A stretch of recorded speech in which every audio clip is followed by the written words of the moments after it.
Once again, we welcome you to Moving Forward with Young Voices. And we are happy to welcome back to the program Kyle Moran. Kyle is joining us as our first guest in this week's program. Kyle, for those who are meeting you for the first time, take a moment here. Tell us a little bit about yourself.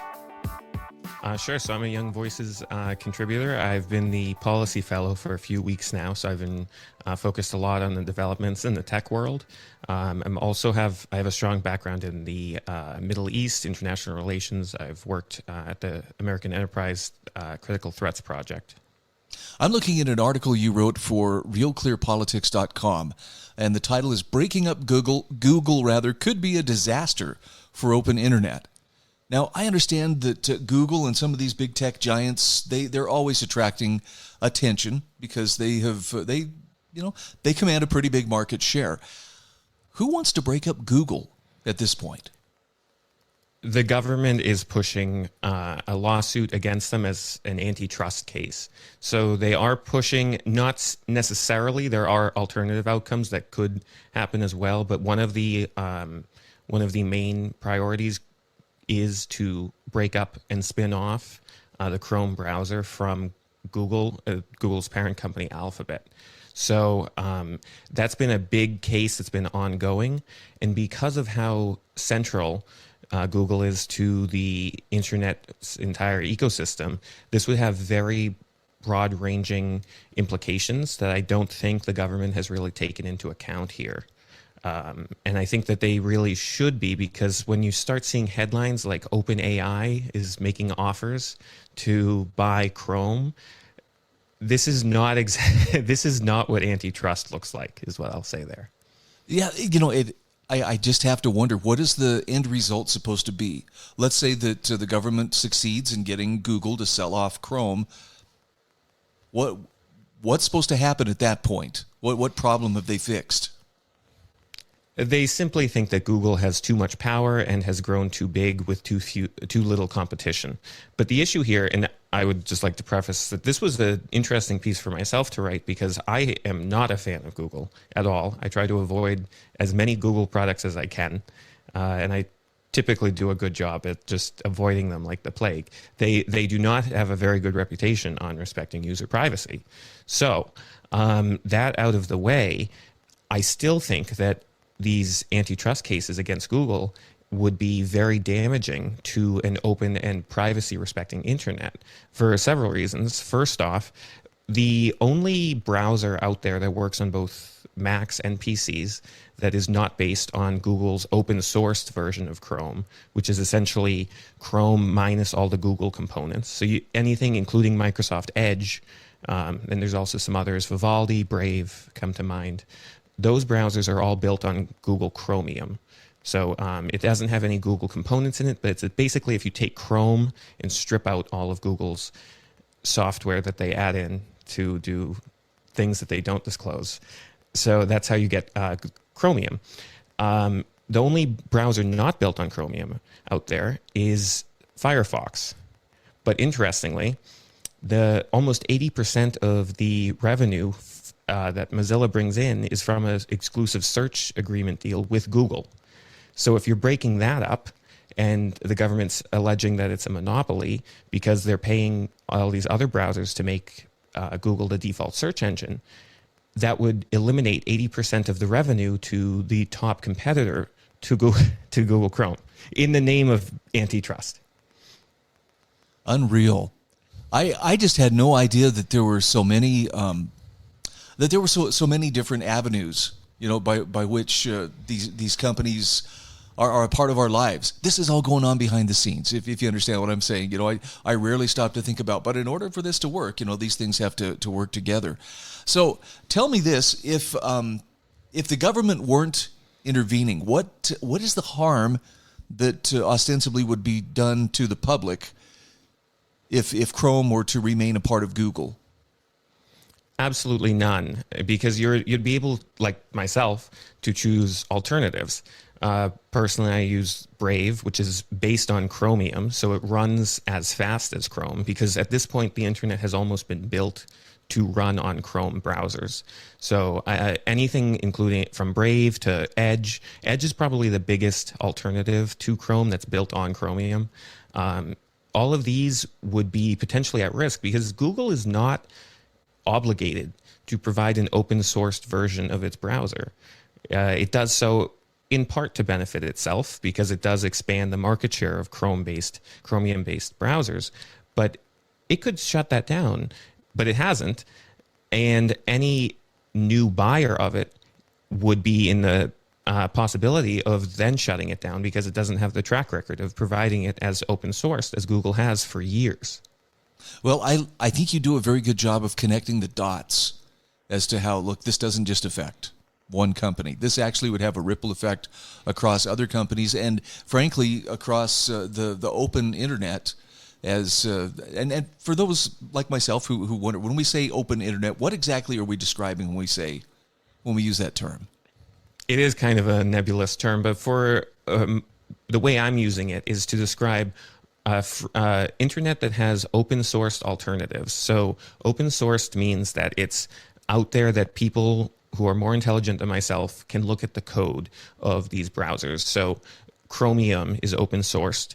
So these different companies can take that data, that code, and build their own software into it. So Edge has built Microsoft Copilot into it. Edge is not itself open source, so you don't really know exactly what's going on behind the scenes there. But a browser like Brave is, so they have a built-in ad blocker that works very well. So they've been able to take the open source version of that and build on it, which is what we would love to see, free market alternatives without government saying you must do this, you must do that. So unfortunately, if they do spin off Chrome, the successor would be under no obligation to continue to provide this. So we may be looking at a very difficult situation for Chromium. Yeah, I have to wonder too if some of the changes with AI are going to are likewise going to influence this. I don't mean to take you completely off subject in the 2 minutes that we have left here, but will AI play a role in this antitrust battle? Because you mentioned open source AI is saying, oh, hey, we'll buy Chrome and whatnot. I look at how much the world has changed just from the internet, over the last 30 years. Talk to me about how AI could likewise affect issues like this, and will that lead to antitrust legislation? Absolutely. ChatGPT is extremely widely used. Google was very behind the curve when it first released its own version, Gemini. Back in 2023, I believe, there was these scandals that went on because their Gemini product, when it first launched, was ridiculous. It was making these laughable errors. But they've really caught up. So it is they're competitive, probably on par right now. But if it's an issue having Chrome with Google, handing it over to OpenAI is not any solution. Yeah, and this is probably a topic for a whole other show, but we could talk about where how AI companies are trying to position themselves as well. Suffice it to say, though, antitrust legislation, as I understand it, exists to protect consumers. I'm just really having a tough time trying to see what exactly they're protecting the consumers from, by trying to get Google to divest itself of Chrome. As am I. I think we all are. All right. Again, we are talking with Kyle Moran. He is a political commentator with Young Voices. And Kyle, in addition to those hats, I'm sure there are places people can find your work or follow you otherwise on social media. Where can they find you? I am on X at Kyle P. Moran. You can find my stuff there. Okay. And you can find his writings anywhere from Real Clear Politics to the Washington Examiner. Kyle, great as always to visit with you. I look forward to our next conversation, and we'll see what's shaking, in the digital world here. Thank you very much for having me.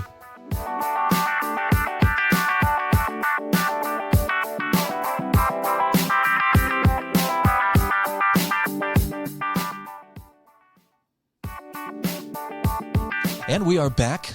Welcome back to Moving Forward with Young Voices. Happy to welcome Noah Gould back to the program. Noah is a Young Voices contributor as well as a guy who wears quite a few other hats. Noah, take a moment. Tell us a little bit about yourself.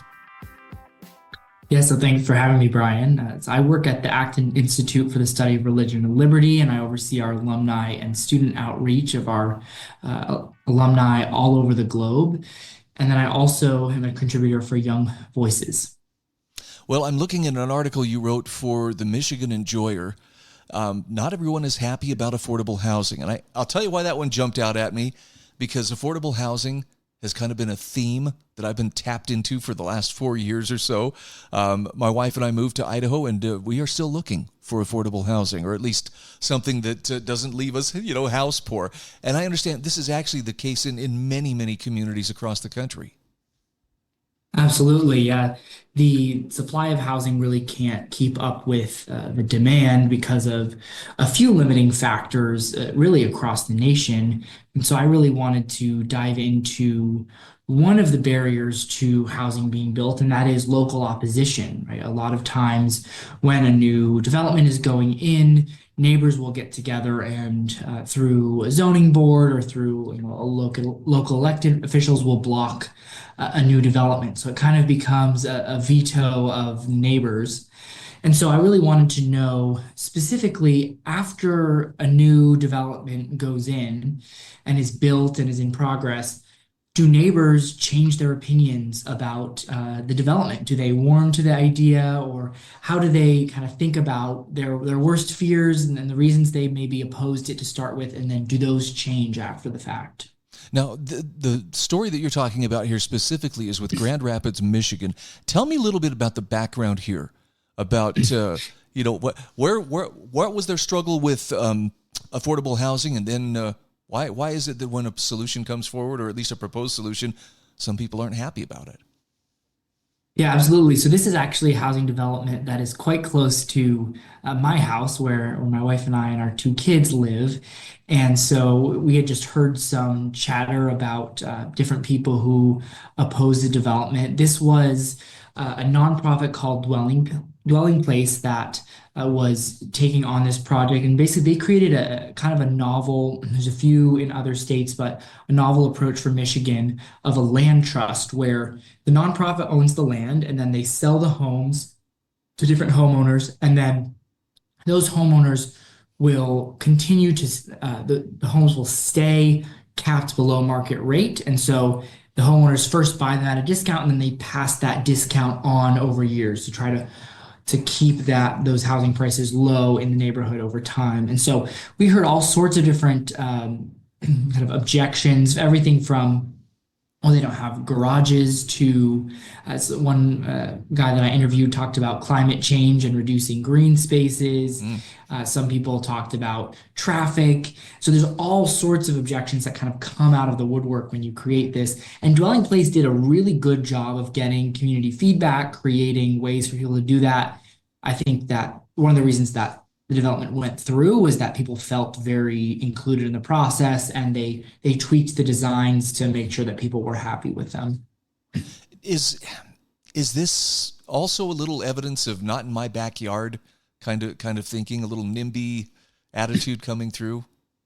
Absolutely. Yeah. And I think that the key here is to think about what are reasonable and consistent rules for zoning. I'm not anti-zoning rules as a category. There are certain things we do or don't want in neighborhoods, but we want to resist neighbors being able to change those laws through lobbying. And so, yeah, not in my backyard, of course, refers to someone who says, "Oh, yes, we need more housing for those other people, but just not near me."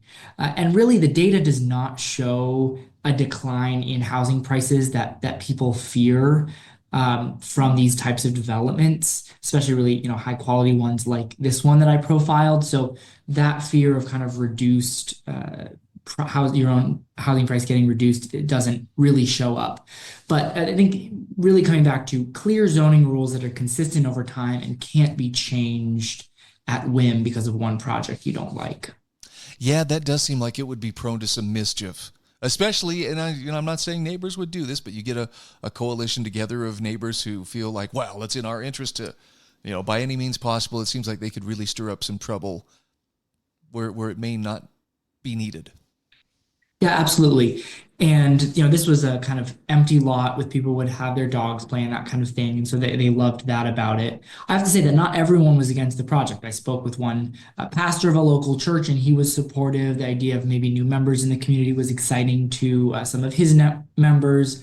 I spoke to one neighborhood resident who her mom was able to move into one of the units, so then get to be near grandkids, and so that was a really fun part of the story to see them interact. And then some people who maybe were hesitant at first, but then once new neighbors started moving in, the houses were built, they warmed to the idea. And I hope that that kind of process of community back and forth and discussion will help people change their mind about affordable housing and how it's built. And hopefully, future projects will have better questions asked of the project and a better kind of community response process. Well, I kind of chuckle when you mentioned there was the one guy who was, well, we've lost green space by providing this affordable housing. And I'm just like, I'm sure to, environmental lawyers and various government agencies, those environmental concerns probably are first and foremost. But I'm just, I guess I'm kind of surprised that even at the local level, that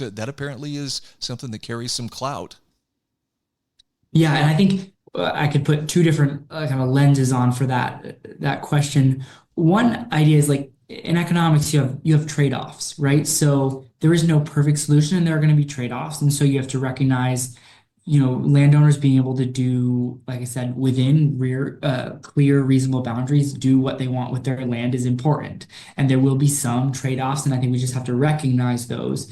Another is in our kind of land use conversation in the States, we want to maintain a pro-human perspective here, right? So how is land use going to help people, help communities, help families, and not be kind of anti-development just as a category? Because we can easily kind of go into that, especially some of the climate narrative can be not really about protecting the earth, but just about keeping humans from doing things. And so that's a kind of certainly pro-human, pro-family perspective of we need to have new housing built, and hopefully this discussion is helpful to making that happen. Just out of curiosity, what is the population roughly there around Grand Rapids? How big a city is that?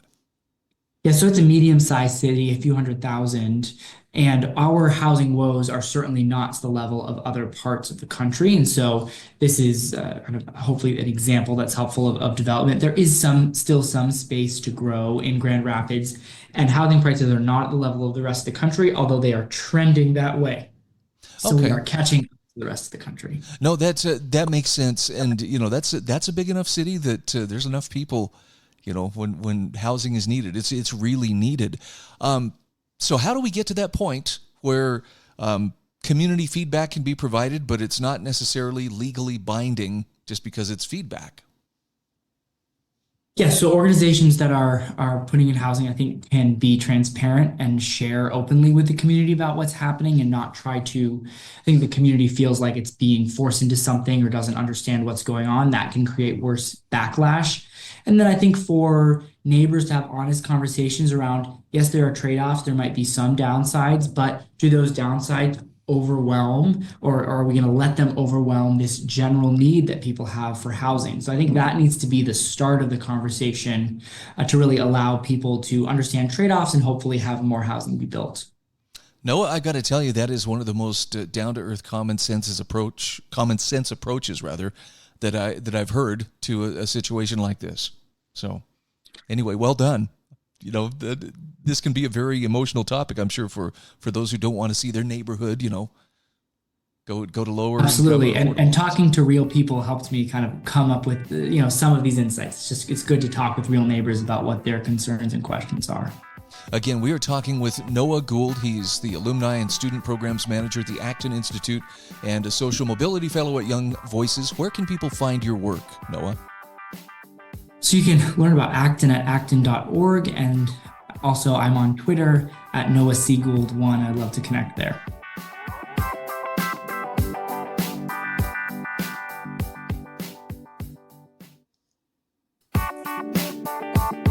And we are back. Hey, happy to welcome Jacob Lane back to the program, moving forward with Young Voices. Jacob, I know this is not your first time on the show, but for those meeting you for the first time, take a moment, tell us who you are. Well, first, thanks for having me on again, Brian. My name is Jacob Lane. I currently serve as the Chief of Staff to Richard Viguerie. For those of your audience who don't know who Richard Viguerie is, he's the godfather of conservative direct mail and one of the few people in this country that can honestly say that they worked for Barry Goldwater back in '64, the birth of the conservative movement. And I'm also a Republican strategist and a regular contributor to Newsmax. I'm looking at an article you wrote for the American Spectator about movie star Gene Hackman, who just passed away earlier this year. And I got to tell you, Jacob, I was really pulled in by this article. The title is Gene Hackman and the America That Raised Him. And you make a very strong case here. He was, as actors go, he was a good reminder of the America that we used to be. Tell me a little bit more about his story and why you would say this. Gene Hackman was actually not a bad archetype. Well, the thing about Gene is that Gene and I share a personal connection in the sense that we both grew up in the same small town in Illinois. And coming from a town of less than 30,000 people now, to say that you had Gene Hackman and we also have Dick and Jerry Van Dyke are also from our hometown, we're hitting way above our average in terms of celebrity power. That's for sure. But the purpose of the piece was that, you look at a guy like Hackman, and you look at the illustrious career he had, 2 Academy Awards, 4 Golden Globes, multiple nominations. I mean, let's just go through the lists of movies. Hoosiers, personal favorite of mine, Unforgiven, The Poseidon Adventures, Crimson Tide, Royal Tenenbaums. I know I'm the French Connection. I know I'm leaving some out. I mean, really, when you think about his library of work, and what he meant, he lived such a quiet and purposeful life, and he really wasn't loud. He let his acting do the talking for him, and that's so rare in today's culture, where we have celebrities that want to post every minute of their life on Instagram or Facebook or Twitter, and Gene was a rare animal, and we don't see many of him anymore. There was an authenticity to him as an actor that I think really made him believable in whatever role that he was in. I'd contrast that with, Jim Carrey, who has the amazing physical comedy and that cartoonish quality that makes him so versatile in what he's doing. But Gene Hackman, man, that dude just showed up and it was like, holy cow, he makes a very believable sheriff or spy or whatever it was he happened to be playing. Yeah, and I think it goes back to that Midwestern grit. And that Midwestern determination. It's funny. He actually was born in California. He was born in San Bernardino, and he moved to Danville when he was around 8 or 9 years old.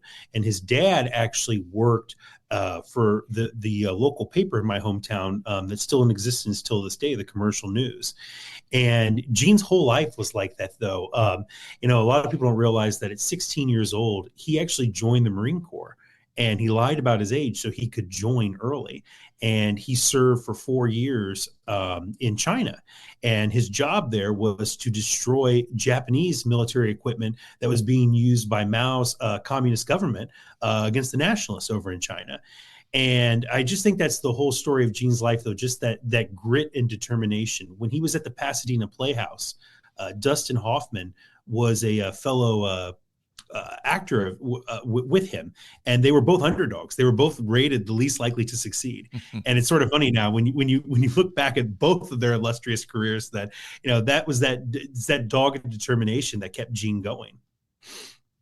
So maybe this is maybe it's too soon to be asking this kind of stuff, but I know the circumstances under which he passed away earlier this year caused a lot of speculation. I mean, there was everything from, it was a hit to just a really tragic coincidence of events.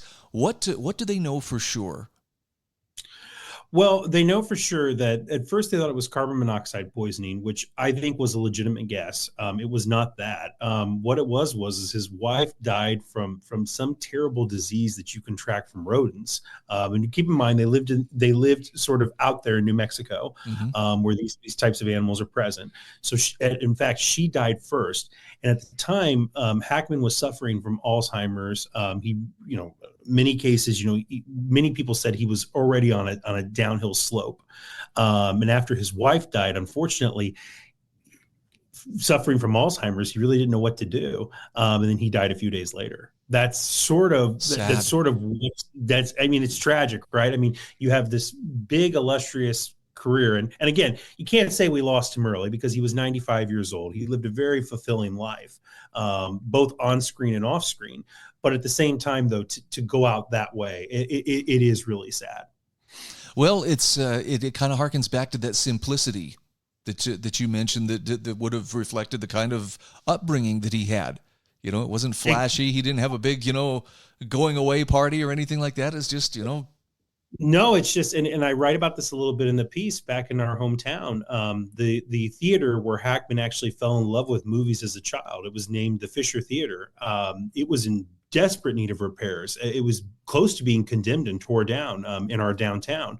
And Gene, along with the Van Dyke brothers and Donald O'Connor, whose claim to fame was Singing in the Rain, all were from Danville, Illinois. And they came together to raise money for the theater. But Gene did it in a typical Gene Hackman way. Not a lot of noise, not a lot of flash. Sure, the local paper was there. I think, he had the intimate connection there with his father working there all those years ago. But that was it. And that's just Hackman. Like I said, Hackman let his acting speak for itself. And I think you look at each role he took on, whether it was Norman Dale in Hoosiers, Coach Norman Dale in Hoosiers, or if it was the French Connection role, or if it was, any role he was in, he just let his acting speak for itself. And he didn't need a lot of flash. He was that good. And we forget that. You point this out in the article, but fame is noisy today. I mean, how many influencers who's worth his or her salt, how many of them would go anywhere without their phone to film their every move and show every emotion, that they're experiencing at this moment? And Hackman comes from a time when, the quality of your work was what you did, and you didn't have to go around having a minute-to-minute press conference with your smartphone. No, I don't know what he would have done in the age of the smartphone. And I say that too for others of his era too. Look, I said that Dick Van Dyke was from my hometown of Danville, Illinois. Dick Van Dyke's very much that same way. You don't see him in the press all the time. Sure. People are amazed at the fact that he's nearly 100 years old and still hopping around and still what seems to be in pretty wonderful health for his age. But at the same time, he comes just from that era where they didn't need that. They like I said, they let the acting speak for themselves, and they acted for the sake of acting, not for the sake of glory. And it really is cool to say that, I share a hometown with some of the legends like that, especially a legend like Gene Hackman. And that is, you guys really are batting way above your average in terms of, the famous people from Danville. Something you say in here that just really caught my eye, and that is, that greatness doesn't require noise. And that's so easy to forget, but, I'll tell you, the next time I watch a movie, the next time I see one come up when we're trying to find something to watch, and I see Gene Hackman's in it, I'm going to want to watch it just because of the way you've described that alternative of he didn't have to be big and flashy and, popping horns every 5 minutes to get people's attention. He just showed up and did a killer job, and that was that. No, and the one thing I'll say to close things out is that, it's unfortunate that his last movie was a movie called Welcome to Mooseport. It was a comedy that he made in 2004. And, like I said, this guy had so many legends before that. And to just go out with that movie, he co-starred alongside with Ray Romano. It was supposed to be a comedy. And, it had its moments. But again, Gene didn't make a big deal about it in typical Gene fashion. He entered with Bonnie and Clyde, and he made his exit. No big deal, not flashy at all. And I think that's the way he would have wanted it. So again, we are talking with Jacob Lane. He is a contributor for Young Voices. And Jacob, where can people find you on social media? Sure, you can find me on X at Jacob Lane USA, and you can also find me on Newsmax on a semi-regular basis. My column is For Our Kids. Thank you so much. Looking forward to our next talk. Thank you, Brian. Thank you very much. Welcome back. This is our fourth and final segment today on Moving Forward with Young Voices. Happy to welcome Daniel Fessahaye back to the program. Daniel, it's good to have you back on again. For those meeting you for the first time, tell us a little bit about who you are. Hi, Brian. Thanks for having me again. Yes, so I'm Daniel Fessahaye. I'm a financial journalist, mainly specializing in markets, cryptocurrency, and personal finance, although I do dabble in AI. So.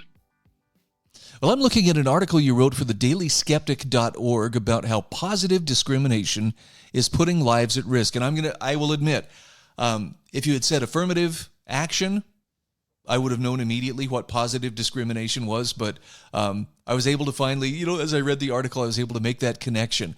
And it appears we hear of affirmative action here in the U.S. quite often, but I didn't realize that positive discrimination is making such an impact in the UK at this point. Tell me a little bit about that. Yeah, as you quite rightly said, in the US, your viewers and listeners will probably be more aware of affirmative action. And it's quite similar, to be fair. In terms of sort of positive discrimination, though, in the UK especially, sort of as maybe your listeners previously would have known, sort of initially I was here to talk about the police in London, but there was a sort of case recently in the UK, an example rather, that showed that the West Yorkshire Police, which is actually one of the biggest police forces in the UK, were, according to the Telegraph, I suppose, positively discriminating sort of white candidates in favour of those that are maybe black, Far East Asian. And what they said was, according to one whistleblower, was that because of the lack of, as they would say, sort of representation of ethnic minorities, just so your viewers understand, especially in West Yorkshire, I mean, it's a very sort of densely populated area in terms of migrants. There's quite a few migrants there, sort of ethnic minorities, rather. And what they found was that in terms of the police representation was only 9%, whereas the ethnic minority population in West Yorkshire is 23%. So it's quite a large disparity.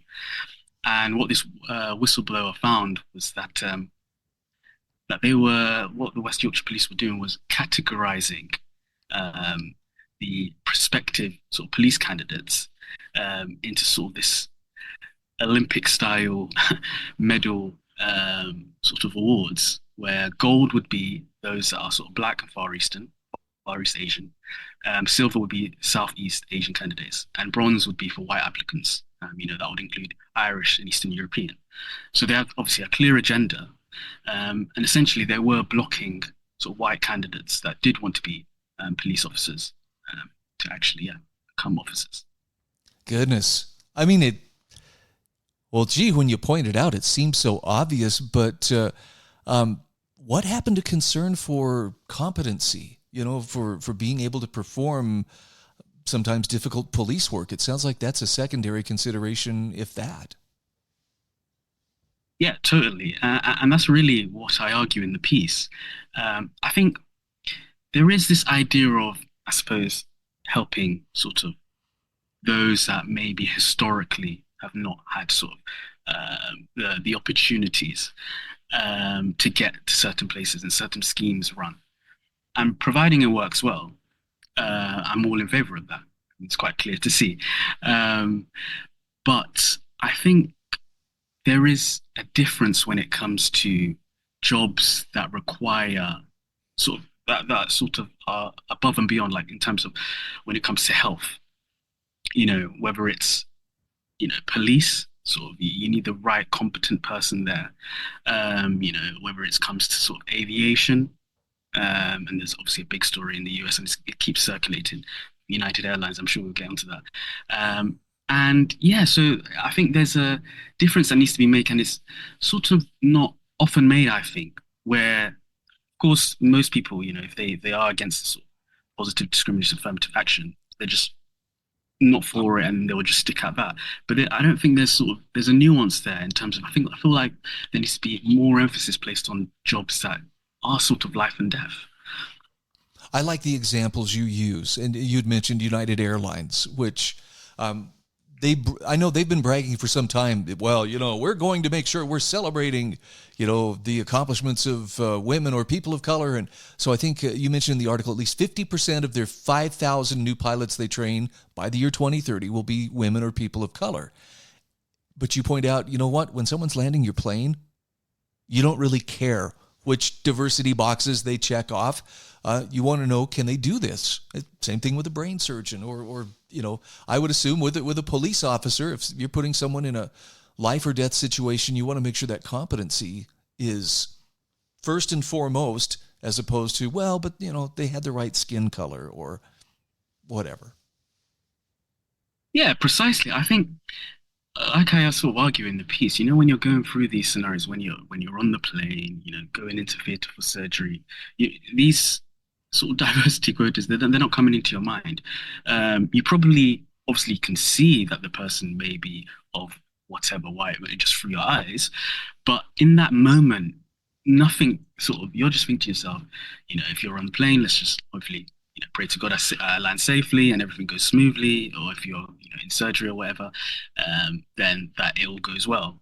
I mean it's quite, so I suppose it's really ridiculous that we are at a point where sort of life or death professions do or seems to be sort of bowing down or acquiescing to this actually sort of, for lack of a better term, this sort of, I suppose, woke agenda in that sense, because, I think people just do not care. They just want to be safe and just want to go along with their business.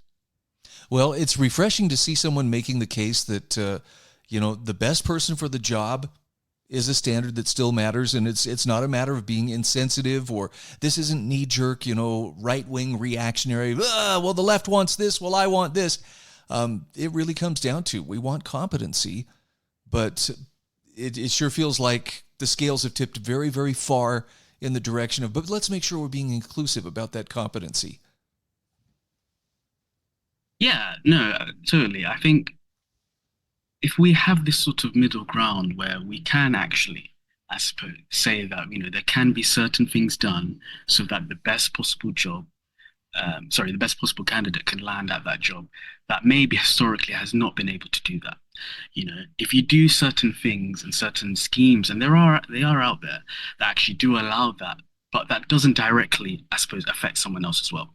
So with the case with the police, when you are blocking a group to make another group go forward, I think that there lies the problem, because then we get reverse discrimination.